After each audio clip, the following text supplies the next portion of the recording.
Alors, le franc CFA, vous l'avez dit, est fabriqué à Chamalières. J'espère que je prononce bien le Oui, nom c'est de la ça. ville en France. L'euro est fabriqué à Francfort, en Allemagne, ce qui fait que la France déjà ne maîtrise pas elle-même la fabrication de l'euro. Et de l'autre côté, les Français font partie du conseil d'administration, que ce soit à la BCAO, que ce soit à la BEAC, ou encore à la Banque centrale des Comores. Alors, je vais vous proposer de regarder un autre élément. Vous êtes ivoirien et votre président a une autre vision de ce que vous êtes en train de nous dire. Nous allons regarder cet élément de Alassane Dramane Ouattara, son excellence Alassane Dramane Ouattara, qui se retrouvait sur un plateau de TV5 Monde, un plateau international, avec le concours de la réalisation. On va regarder cet élément et on revient juste après.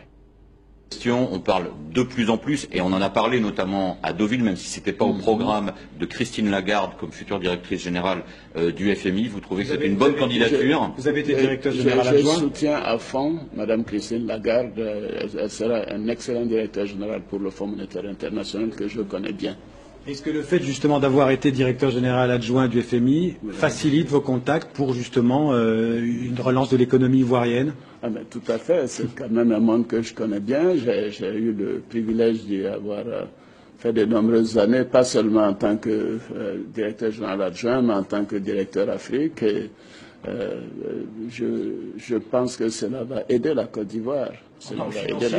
Pour le maintien du franc CFA, c'est un signe aussi de dépendance par rapport à la France. Monsieur, non, ben, je pense que vous avez des vieux clichés. Ce n'est pas un signe de dépendance. J'ai été gouverneur de la Banque centrale. J'ai jamais eu un Français dans mes bureaux à la Banque centrale. Ce sont de faux clichés. La monnaie, donc CFA est une monnaie indépendante, gérée par les Africains, avec une parité fixe que nous avons choisie, que nous pouvons abandonner si nous le souhaitons, mais c'est dans l'intérêt de ces pays. Sans la parité fixe, les populations seraient plus pauvres aujourd'hui. Il y aurait une inflation galopante, surtout avec la crise ivoirienne. Donc arrêtons les vieux schémas. Voilà, les vieux clichés. Ce sera le mot de la fin. Vous tordez le cou à des vieux clichés. Voilà. Alors, il faut en sortir avec ces vieux clichés, ces réseaux, ces termes que apparemment de France-Afrique, des choses qui n'ont rien à voir avec la réalité du quotidien des Africains. Les Africains, nous voulons faire en sorte que l'Afrique se porte mieux, que les Africains puissent profiter de la mondialisation et que l'Afrique se modernise de plus en plus et de mieux en mieux pour le bien de tous les Africains. Ce sera vraiment le mot de la fin. Voilà. Il me reste à vous remercier d'avoir été notre invité exceptionnel. Voilà. Merci à vous deux. Merci. D'accord, il est très clair dans ses propos, le président ivoirien actuel, le président Alassane Dramane Ouattara, qui, pour lui, le franc CFA, finalement, c'est peut-être une bonne manne pour les Africains, surtout de la zone francophone, qui ont pour objectif, en tout cas, d'adopter cette monnaie pour permettre, il a dit, une bonne parité et plusieurs autres choses que vous comprenez certainement mieux que nous. Mais d'un autre côté, on sait qu'il est économiste comme vous, et donc il a étudié dans de très grandes écoles. Est-ce que vous pensez que c'est fortuit ce qu'il vient de déclarer? Bien, je ne vais pas rentrer dans un débat frontal avec monsieur le chef de l'État. On demande juste votre appréciation. Non, c'est-à-dire que je suis là pour expliquer aux Africains ce qui est. Le principe de la fixité des partis, ça veut dire quoi? Lorsque vous avez 1 euro, on vous donne toujours et toujours en arrondissant 656 francs CFA. Ça ne change pas. Qu'est-ce qu'il y a derrière? D'abord, on fait comprendre aux Africains que c'est une bonne chose. Lorsque le principe de la fixité existe, ça veut dire que vous êtes dépouillé de l'arme monétaire. Je m'explique. Lorsqu'un pays voit son économie, dans un sens plutôt dans un, peut à tout moment dévaluer ou réévaluer sa monnaie pour se protéger, pour avoir ses intérêts, ils sont couverts. Prenons le cas de l'Amérique. Quand l'Amérique a connu ce problème du 11 septembre 2001, l'Amérique a fait baisser la valeur de son dollar. Et du coup, l'euro s'est retrouvé, comme on dit, apprécié. Donc, du coup, les produits français et européens sont devenus trop chers. On dit qu'ils ne sont pas compétitifs. Et quand bien le marché américain est ouvert, leurs produits étant trop chers, ils ne peuvent pas vendre. Par contre, les Américains peuvent vendre chez eux. C'est ça l'outil monétaire. Deuxième exemple, bon, dans le cas précis des pays africains de la zone franc CFA, ils n'ont pas ce droit-là parce que le taux de parité est fixe. Mais surtout, ce qu'il faut savoir, nous sommes sur le marché des changes, c'est-à-dire le marché des monnaies, où il y a la loi de l'offre et de la demande. Okay. Donc, si l'offre des monnaies et des francs CFA disponibles sur le marché, c'est-à-dire la quantité des francs CFA est supérieure à sa demande, normalement, son prix qu'on appelle le coût baisse. Donc, au lieu de donner pour 1 euro, au lieu de donner par exemple 656 francs CFA, on serait par exemple à donner 1200 ou bien 1500. Du coup, c'est la France qui gère. Demande aux Africains de se faire acquérir, de se faire demandeurs, d'acheter leur propre monnaie de francs CFA. Or, on ne peut pas acheter le franc CFA avec les CFA. On achète les francs CFA avec les devises. Donc, la France use dans les comptes d'opération des multiples milliards pour pouvoir faire remonter la demande des francs CFA. C'est ce qu'on appelle soutenir la monnaie. Donc, les Africains passent plus de temps à gaspiller leurs devises, à soutenir le franc CFA, plutôt qu'à utiliser ces devises pour pouvoir importer les biens d'équipement dont ils ont besoin. Ça fait partie des réalités. Autre chose, toujours sur le problème de la fixité des parités. Okay. Vous voulez avoir une monnaie forte, n'est-ce pas? Eh bien, il y a ce qu'on appelle d'abord une surévaluation de la monnaie locale, comme le franc CFA. Puisque le franc CFA est surévalué, donc les produits africains deviennent trop chers. On dit qu'ils ne sont pas compétitifs. Donc, quand vous ne vendez pas les CFA, si vous n'exportez pas plus que vous n'importez, autrement, si vous importez plus que vous n'exportez, il y a un déficit. Au total, en simplifiant, il y a un déficit de la balance des paiements. Or, une des conséquences logiques des déficits structurels des balances de paiement, c'est la dévaluation. Ce qui veut dire, les Européens le savent, si les Africains sont en train de dormir, il y a une programmation scientifique d'une série de dévaluations des francs CFA.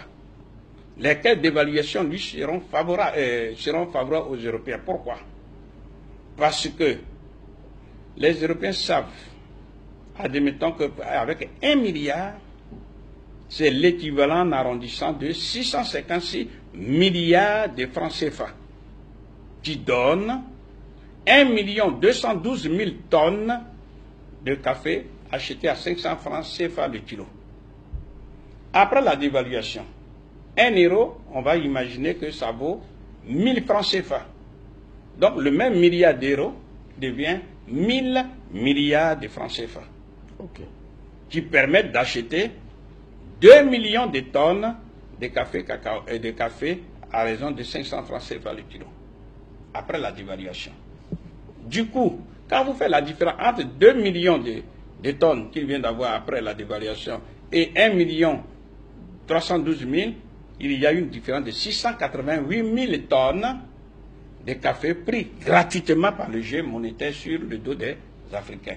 Et ça leur est indispensable. Ça leur est utile pour reconstruire les pays pauvres de l'Europe de l'Est qui intègrent l'Europe occidentale. Pendant ce temps, l'Afrique reste Pendant démunie. ce temps, les Africains sont toujours là, dans la misère. D'accord. Donc, un des inconvénients, et surtout il faut qu'on le sache, okay, il y a une rigueur budgétaire qui est imposée aux pays africains de la zone CFA.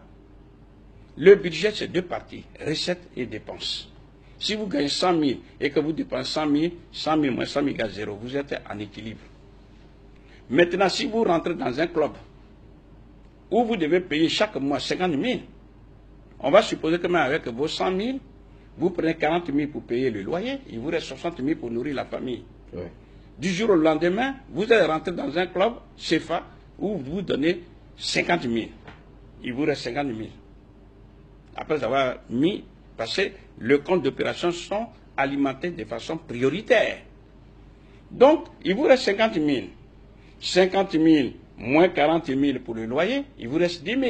Objectivement, vous ne pouvez pas rester dans ce loyer. Vous changez de quartier et vous allez dans les quartiers périphériques, c'est-à-dire dans les quartiers pauvres. Et on fait comprendre aux Africains que c'est ainsi qu'ils vont se développer. Donc, si vous voulez utiliser le franc CFA, il y a une rigueur monétaire et rigueur budgétaire. Et ça se manifeste comment? Eh bien, ça se voit dans l'éducation nationale, les budgets squelettiques, dans les hôpitaux qui sont des mouroirs. Quand vous voyez les bus où les gens sont entassés les uns sur les autres comme des sardines dans une boîte, etc., etc. Maintenant, on fait comprendre aussi aux Africains que parce que vous avez une monnaie forte, eh bien, vous serez plus développés. Je ne vais pas citer des gens. Mais nous disons que ça, c'est inexact. Parce qu'il suffit simplement d'ouvrir les yeux. Aujourd'hui, avec Internet, rien n'est caché. Vous prenez la Corée du Sud. Pour avoir le même héros où le Nigérien donne 656 francs CFA en arrondissant, ou le Burkinabé donne 656 francs CFA en arrondissant, eh bien, le Sud-Coréen donne 1500 won, qui est la monnaie de la Corée du Sud. Ça veut dire le won est 2 fois plus faible. Mais quel est le revenu par habitant du Sud-Coréen, qui était 690 $ en 1960? Aujourd'hui, le Sud-Coréen, c'est 32 000 $ par an, par personne. Bien. Deuxième exemple, vous prenez l'Indonésie. Pour avoir le même héros, l'Indonésien donne 16 500 roupies. Et pourtant, le revenu, le PIB par habitant est de 5 100. Troisième exemple, vous prenez le Vietnam. Pour avoir le même héros, le Vietnam donne 29 000 dong. Donc, c'est la monnaie du Vietnam. Le Vietnam est le deuxième pays exportateur mondial du riz et le revenu par habitant est de 3 100. Quand on sait que le Vietnam a connu plus de 10 ans de guerre contre les États-Unis d'Amérique. Enfin, le dernier exemple, c'est l'Iran. Pour avoir le même héros, l'Iran donne 35 000 rials. Et pourtant, le revenu par habitant, sinon le PIB par habitant est de 13 200. Et c'est l'Iran qui fait peur à l'Occident. Vous voyez, on peut multiplier plein d'exemples comme ça. Et pourtant, nous, quand on dit c'est 35 000, ça veut dire que le riel est 52 fois plus faible que le franc CFA. Mais qui est au bas de l'échelle? C'est le Niger, c'est le Mali, le Burkina, en un mot, les pays de la zone franc CFA. D'accord, alors la conclusion, c'est quoi? Ce que je suis en train de dire, c'est que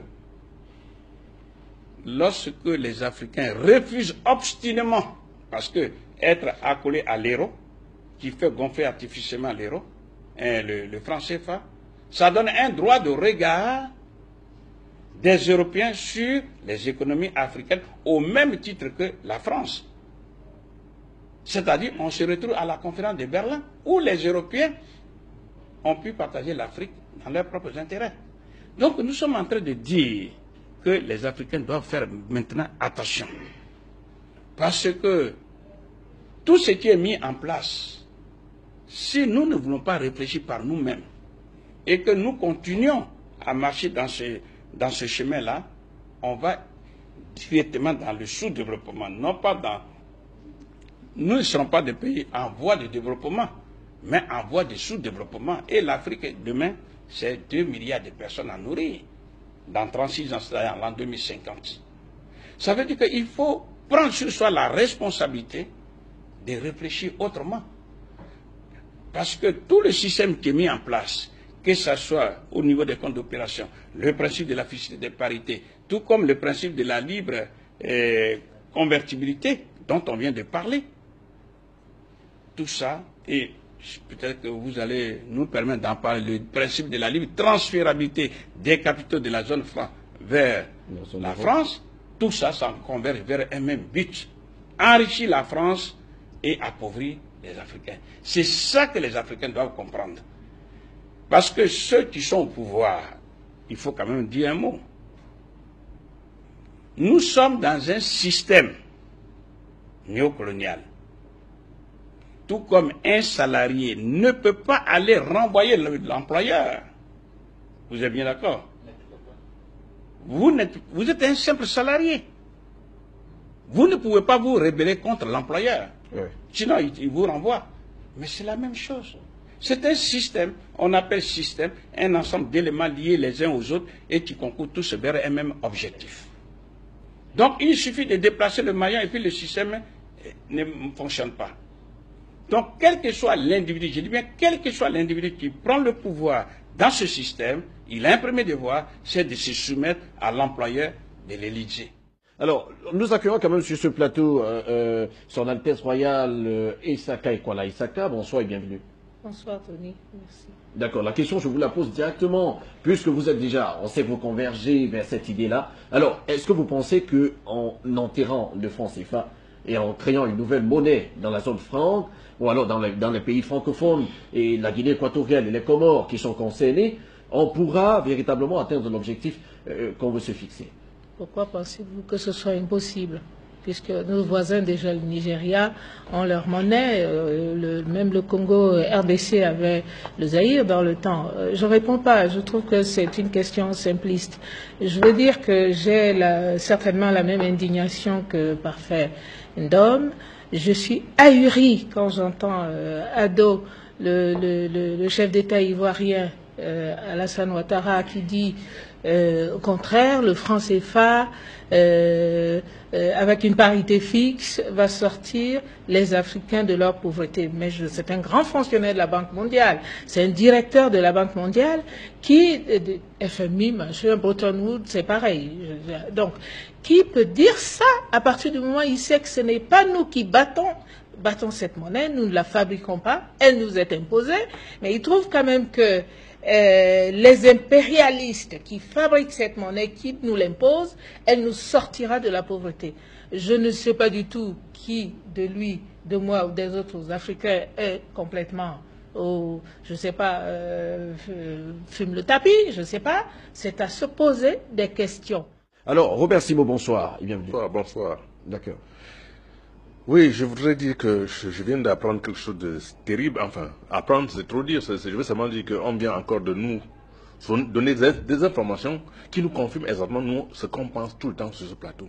À savoir qu'il y a des panafricanistes, félons, petits bourgeois, réactionnaires, qui sont à la tête des États africains et qui nous tirent par le bas. Ce que je viens d'apprendre ce soir, c'est inimaginable. À un moment, on se disait que oui, on se souvient, mais monsieur est venu ce soir confirmer ce qu'on pense de lui. Ça veut dire que c'est quelqu'un qui est là à la solde des Français, qui n'est pas au service des Africains, et c'est malheureux. Je dis encore une fois, ce soir, je suis dépassé par les événements. C'est-à-dire que le professeur vient de me boucher un coin. Et monsieur Ouattara vient de confirmer à haute voix ce qu'on a toujours pensé de lui. C'est-à-dire que c'est l'ouvrier, c'est-à-dire, je ne peux pas comprendre, c'est inimaginable. Ce que j'ai appris ce soir, je n'en crois pas mes oreilles. Vous imaginez que le peuple africain en entier, ce sont les esclaves de la France après 600 ans. Ça veut dire qu'on est maintenu en esclavage jusqu'aujourd'hui. À cause de quelques chefs d'État qui, à cause de leur posture, pensent qu'ils peuvent maintenir tout un État, 16 pays en esclavage. Ça veut dire que nous, nos enfants vont être des esclaves, nous sommes des esclaves, nos générations seront des esclaves, et on va continuer comme ça pour faire plaisir aux Français. De grâce, je dis encore une fois, nous savons ce qui s'est passé en Libye, nous avons vu ce qui s'est passé au Mali, nous voyons ce qui se passe en Côte d'Ivoire, nous voyons ce qui se passe en Centrafrique. Il faut qu'on arrête un peu.